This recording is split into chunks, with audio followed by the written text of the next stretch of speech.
মনোরম পরিবেশে শেখ রাসেল পার্ক যেন ডালি সাজিয়েছে প্রকৃতির অপরূপ সৌন্দর্যের। প্রায় 18 একরের পার্কটির নামকরণ করা হয়েছে জাতির পিতা বঙ্গবন্ধু শেখ মুজিবুর রহমানের সর্বকনিষ্ঠ পুত্র শেখ রাসেলের নামে।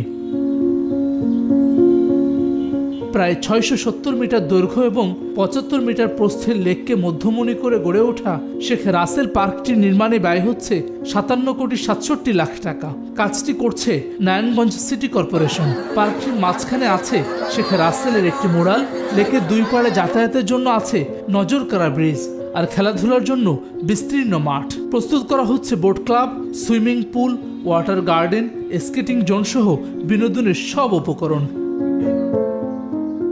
শিল্প সংস্কৃতি চর্চা ও বিকাশকে এগিয়ে নিতে পার্কের ভেতরে বানানো হয়েছে পরিবেশ বান্ধব চারুকলা ভবন। অনুষ্ঠান করার জন্য রয়েছে বিশাল উন্মুক্ত মঞ্চ। এক সময় পরিত্যক্ত জলাশয় আর মশা মাছির প্রজনন ক্ষেত্রের এই আমূল পরিবর্তন প্রতিনিয়ত মুগ্ধ করছে নগরবাসীকে। তাই উদ্বোধনের আগেই প্রতিনিয়ত ভিড় করছেন বিভিন্ন শ্রেণী পেশার মানুষ। লেকের স্বচ্ছ পানির কুলধ্বনি আর প্রকৃতির নির্মলতা উপভোগ করতে আসেন তারা। স্কেটিং এর যে ব্যবস্থাটা করছে এটা সবচেয়ে বেশি ইউনিক লাগছে, বাচ্চাদের স্কেটিং। এই নারায়ণগঞ্জের মধ্যে এত সুন্দর একটা প্লেস, এটা খুবই ভালো লাগলো। জায়গাটা সুন্দর আছে, পরিবেশটা পরিষ্কার। নারায়ণগঞ্জ তো কোথাও কোনো পার্ক নাই, ভালো কোনো পরিবেশ নেই, কিন্তু এই পরিবেশটা করার জন্য আমরা সবাই নারায়ণগঞ্জবাসী এখানে এসে এটা টাইম পাস করতে পারি, ফ্যামিলি নিয়ে সময় দিতে পারি। নারায়ণগঞ্জবাসীর জন্য এটা একটা সম্পদ বলা চলে। যেটুকু কাজ বাকি আছে তা শিগগির সম্পন্ন করে দ্রুত পার্কটি উদ্বোধনের কথা জানান নগর পরিকল্পনাবিদ। চিত্ত বিনোদন এবং সামাজিক মেলামেশার সুযোগ সৃষ্টি করার পাশাপাশি শিশুর যাতে শারীরিক এবং মানসিক বিকাশটা নিশ্চিত করা যায়, এই বিষয়গুলো বিবেচনা করে আসলে আমরা এই প্রকল্পটা হাতে নিই।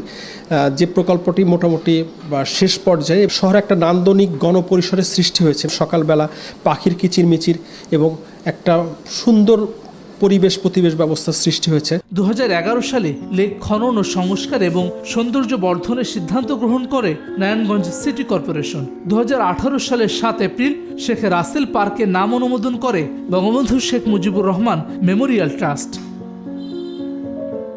শীতলক্ষ্যা আর ধলেশ্বরী নদীর 2.8 কিলোমিটার বিস্তৃত সংযোগ খালকে কেন্দ্র করে গড়ে ওঠা শেখ রাসেল পার্ক হয়ে উঠেছে নারায়ণগঞ্জবাসীর ফুসফুসে। মুক্ত শ্বাস নিতে প্রতিনিয়তই ছুটে আসছেন তারা। এখানে লেকের স্বচ্ছ জলরাশি আর দারুণ প্রাকৃতিক পরিবেশ বিমোহিত করবে যে কাউকেই।